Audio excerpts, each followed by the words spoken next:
everyone. My name is Jan Eckerly. I'm the Deputy Secretary for Oceans and Coastal Policy for the California Natural Resources Agency and the Executive Director of the Ocean Protection Council. I want to welcome you all to this webinar today, where we'll be presenting our draft State of California Sea Level Rise Guidance. This is the 2024 Science and Policy Update. This guidance was released on January 19th for public comment, and this is the first and primary webinar meant to provide a broad overview of the science and policy content. We looked at this just for an example for the intermediate scenario across the state.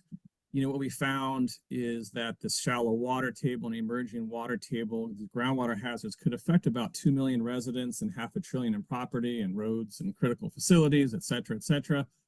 And this ended up being as much as an order of magnitude higher than overland flooding. So not to say that the impacts are comparable, but the exposure is certainly on par with overland flooding. And so it's certainly a coastal hazard issue that has to be attended to as we think about how we're going to adapt to climate change.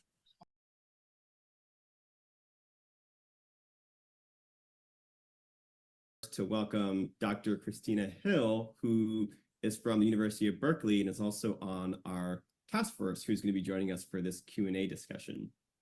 And Christina, I'm wondering if you want to lead us off in this discussion by first introducing yourself, but also providing us an explanation for why it might be important to consider or include information on inundation and flooding when we're discussing or planning for sea level rise. So I'm a professor at the University of California, Berkeley, and I've been helping with the science side of the SLR task force. My area of expertise is really in what's happening with the groundwater and how that might affect contaminated sites. And I would just flag, in a sort of way of answering that question, Dom, that coastal strategies alone that don't consider rising groundwater aren't going to address the flooding problem.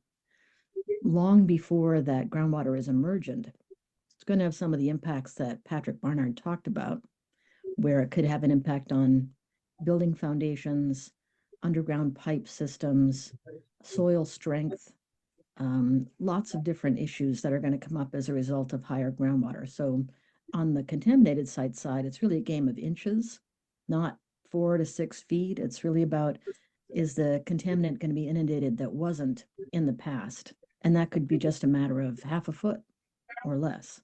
So I hope people will pay attention to that particular aspect of change that we're going to be seeing around the whole state.